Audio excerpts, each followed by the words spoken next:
Bukan rilis.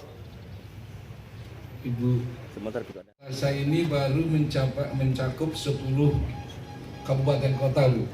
Kami masih ada 7 kabupaten. Terhormat yang mewakili dari Kementerian Parekraf Kabupaten Kota, yaitu Kota Kendari dan Kabupaten Muna Barat. Kenapa cuma 2 kabupaten? Karena memang saya pikir ini dari Kemenpram, kita sebagai mitra, sebagai Komisi 10 akan dibantu mungkin Balasa ini mungkin sampai 10 ribuan gitu. Tentunya padahal cuman 1.500. Ya, ada tambahan. Ya, setahu saya itu cuma 1.410, tapi alhamdulillah digenapkan ya jadi 1.500. Makanya itu saya kasihan juga kalau saya harus sampai 17 kabupaten kota. Jadi berapa yang harus dikasih? Ya, 25. Kasihan sudah jauh-jauh. Kolaka Utara itu jauh sekali Bu Indri, kalau belum pernah ke sana. Jalannya Wakatobi. Ya, jadi untuk mewakili saja karena kita ini Sulawesi Tenggara ada daratannya, ada kepulauannya. Jadi saya inisiatif aja ambil sampel untuk daratannya Kota Kendari dan juga untuk kepulauannya ya Muna Barat ya. Mungkin karena tadi Pak Kepala Dinas mengatakan baru 10 kabupaten kota yang menerima Balasa ini, tentunya Bu Indri nanti disampaikan dan juga mungkin dalam rapat-rapat nanti dengan Menteri Pariwisata saya akan menyampaikan dan insya Allah mungkin akan dipenuhi yang 7 kabupaten kota. Harusnya begitu Bu ya, karena nanti dibilang kita ini pilih kasih, utamanya saya, nanti dampaknya ke saya. Kebudayaan dan Pariwisata Kota Kendari serta Kepala Dinas Pariwisata dan Kebudayaan Kabupaten.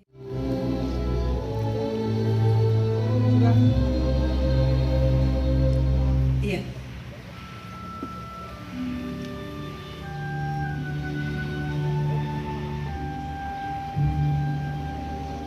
Pada penerima bantuan oleh anggota DPR RI Komisi 10, Ibu Dr. Anda Hajatina Nur M.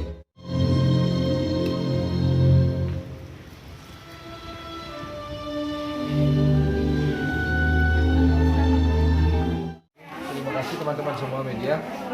Kegiatan hari ini adalah penyerahan Balasa bantuan lauk siap saji dari Kementerian Parekraf yang kedua. Jadi sebelumnya kita sudah pernah melakukan kegiatan ini. Kita tahap pertama itu kita dapat bantuan 2.000 paket. 2.000 paket. Nah, itu yang pertama itu adalah itu murni kerjasama antara permintaan Dinas Pariwisata dengan Kementerian Parekraf waktu itu dari Deputi Destinasi dan Infrastruktur yang pertama. Nah ini yang kedua adalah kita pemerintah Provinsi Sulawesi Tenggara juga mendapatkan bantuan Balasa, bantuan lauk siap saji sebanyak 1.500 paket. Nah ini merupakan program kerjasama antara wakil pemerintah, wakil Sultra di DPR RI, Ibu Tina Nur Alam di Komisi 10 bekerjasama dengan Kementerian Pariwisata. Nah, kemudian dapat 1.500 paket dan 1.500 paket ini karena menurut alasan dia itu karena terlalu kecil, jadi diperuntukkan untuk Kendari dan Muna Barat saja. Nah, jadi kami sudah mengusulkan bahwa dari 2 periode Balasa itu baru 10 kabupaten kota yang mendapat bantuan Balasa.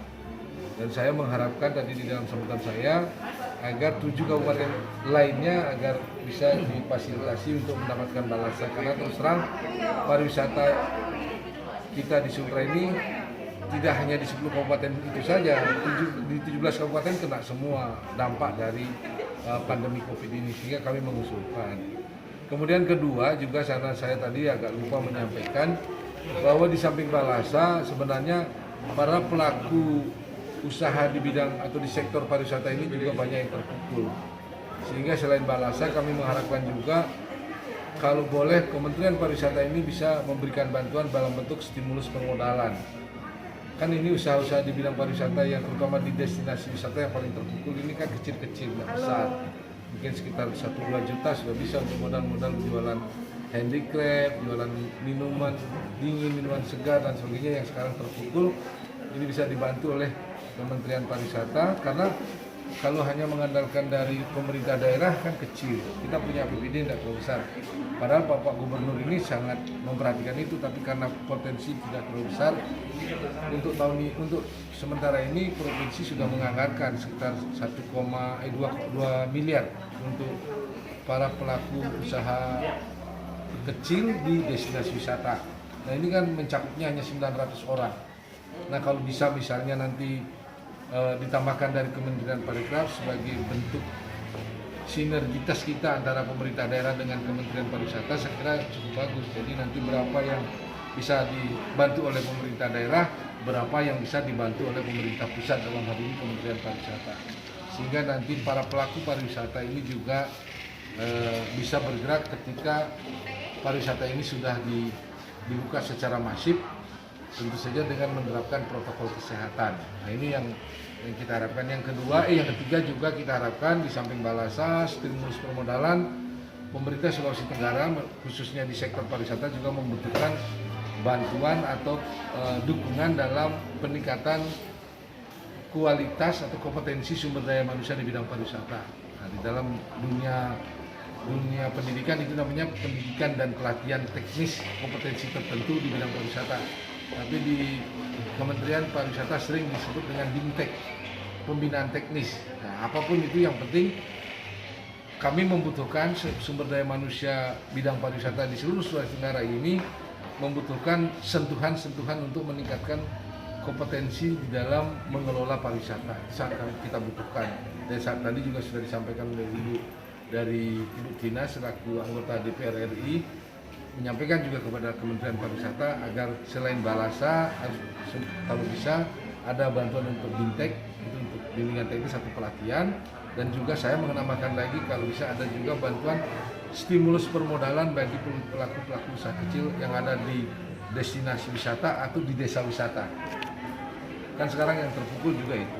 Nah, ini yang kita harapkan sehingga ke depan pariwisata Sumatera bisa menjadi salah satu ikon pariwisata nasional bahkan internasional. Potensi pariwisata Sumatera ini memang sangat memiliki peluang yang sangat besar untuk menjadi ikon nasional maupun internasional. Apa kita yang tidak punya? Kita punya alam, ada gua, ada pantai, ada dunia bawah laut. Gua di dalam laut pun kita punya. Seni budaya kita punya, pertanian, agrowisata kita punya semua. Jadi kita punya objek alam dan seni budaya sangat kaya. Tinggal ini bagaimana sentuhan-sentuhan yang kita lakukan. Cuman ya dengan keterbatasan anggaran yang ada, makanya kita meminta bagaimana pemerintah pusat bisa memberikan dukungan. Sama seperti disampaikan tadi Ibu anggota DPR, janganlah hanya dibawa ke Jawa dan ke Sumatera. Indonesia Timur ini sudah lama tertinggal.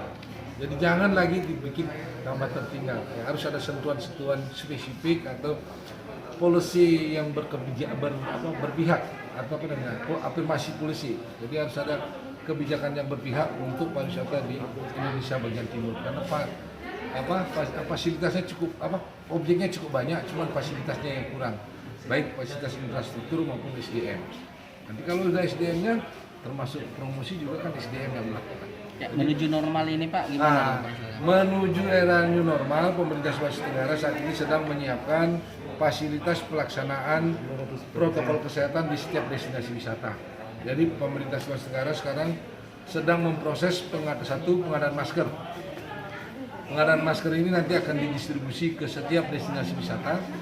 Nah, setiap destinasi wisata itu nanti yang diberikan masker itu adalah pertama pengelola destinasi wisata, kedua pelaku yang ada di destinasi wisata, dan yang ketiga adalah dimungkinkan pengunjung atau wisatawan yang mungkin saja dia terlupa membawa masker, bisa dikirimkan masker itu. Itu yang pertama. Yang kedua sedang menyiapkan pengadaan alat cuci tangan. Untuk mencuci tangan dengan air yang mengalir, bukan hand sanitizer tapi alat cuci tangan.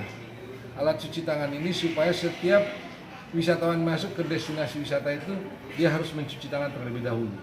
Kemudian yang ketiga, kita harapkan juga pemerintah daerah, kabupaten kota selaku pembina setiap destinasi juga menyiapkan termogan untuk mengetahui suhu tubuh setiap wisatawan yang datang. Nah, di dalam pengaturannya, di dalam pelaksanaannya nanti di setiap destinasi wisata itu diharapkan untuk masuk melalui satu pintu. Jadi keluar dan masuk satu pintu untuk mencegah jangan sampai ada beberapa yang lewat tanpa melalui kontrol kesehatan. Jadi dia harus melalui satu pintu keluar masuk. Nah, apabila fasilitas ini sudah selesai, akan kita distribusi, baru mungkin pariwisata akan dibuka secara penuh dan selaku Ketua Gugus Covid provinsi. Satu lagi Pak, ini kan Bapak mengatakan bahwa selalu menjadi alasan anggaran. Anggaran normalnya sudah seberapa Pak untuk kita mengelola wisata di Sulawesi Tenggara, karena dari tahun ke tahun seperti itu kondisinya? Saya kira bukan di Sulawesi Tenggara aja yang jadi masalah itu Pak. Karena memang kalau saya hanya sebutkan saja, kita punya objek wisata itu 2065 objek.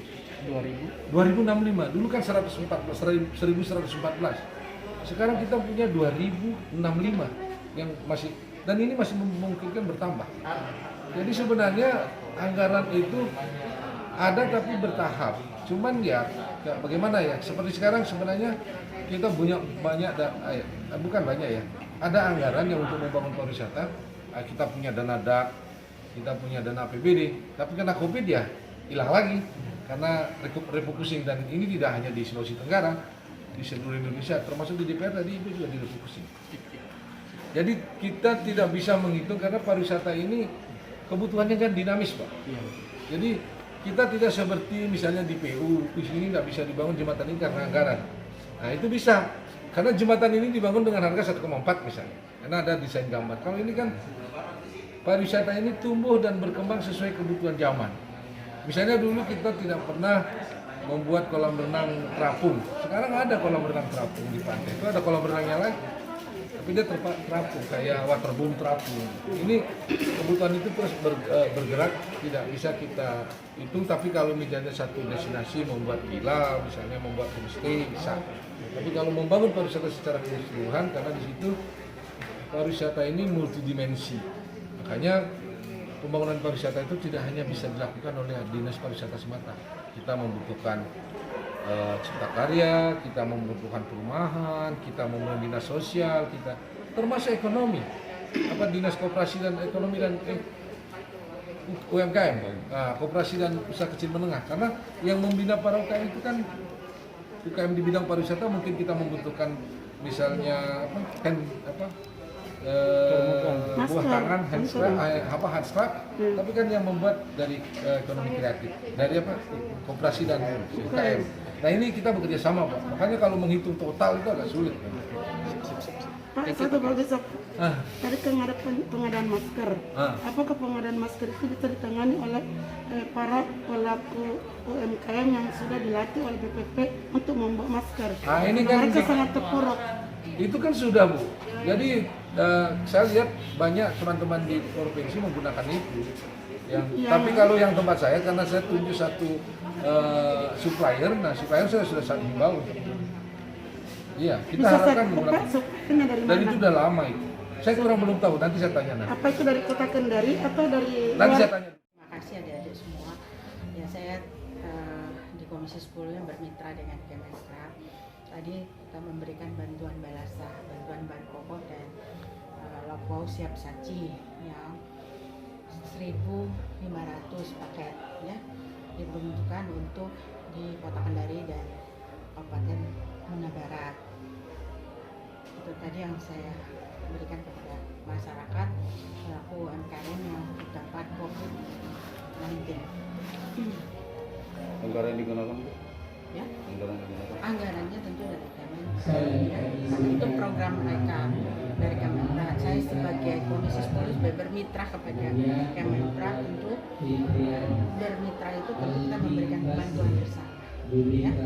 Kenapa hanya 2 kabupaten saja? Ya, karena dari provinsi juga kan sudah ada diberi bantuan juga. Jadi saya akan upayakan supaya bisa mencapai 17 kabupaten kota. Jadi tinggal 7 kabupaten tambah 2 saya, ya, mungkin kurang lebih 5 kabupaten yang belum dapat bantuan belasan. Tapi tentunya kan di Kemenpran ini mempunyai banyak program-program. Ada 5 program selain balasa itu, ada PIP-nya, ada bantuan khususnya, ada juga kegiatan kegiatan bersih-bersih pantai. Ya, itu kan kalau bersih-bersih pantai bisa dia pariwisata gitu, bisa melibatkan masyarakat sekitarnya yang bisa yang untuk meningkatkan kenyamanan para pariwisata itu dengan bersih-bersih pantai gitu. Programnya namanya program BISA, dan juga ada program-program pelatihan yang sangat dibutuhkan oleh UMKM. Itu yang akan nanti kita akan gilir dan kita akan usahakan, saya selaku wakil rakyat tentu akan mengusahakan bantuan ini agar betul-betul tepat sasaran, ya, dan juga betul-betul yang mereka butuhkan pelatihan ini untuk semua UMKM yang terdampak COVID dan juga bisa tepat sasaran di 17 kabupaten kota. Harapannya pihak bantuan yang diberikan? Ya, harapan bantuan ini tentunya ya bisa mengurangi beban mereka, tidak mengurangi beban mereka ya pelaku UMKM yang berdampak COVID-19. Itu saja. Sebenarnya kalau saya lihat dan saya menanyakan langsung kepada masyarakat pelakunya, itu yang mereka sangat butuhkan adalah pelatihan-pelatihan bagaimana meningkatkan produk mereka dan juga bagaimana pemasarannya tentunya kepada masyarakat. Itu yang mereka sangat butuhkan, karena sekarang kan dengan adanya COVID-19 ini masyarakat kan kreatif juga, jadi mereka menjualnya online. Jadi bagaimana kan supaya masyarakat tertarik, tentu itu mereka akan diberi pengetahuan gitu bagaimana pemasarannya dan juga meningkatkan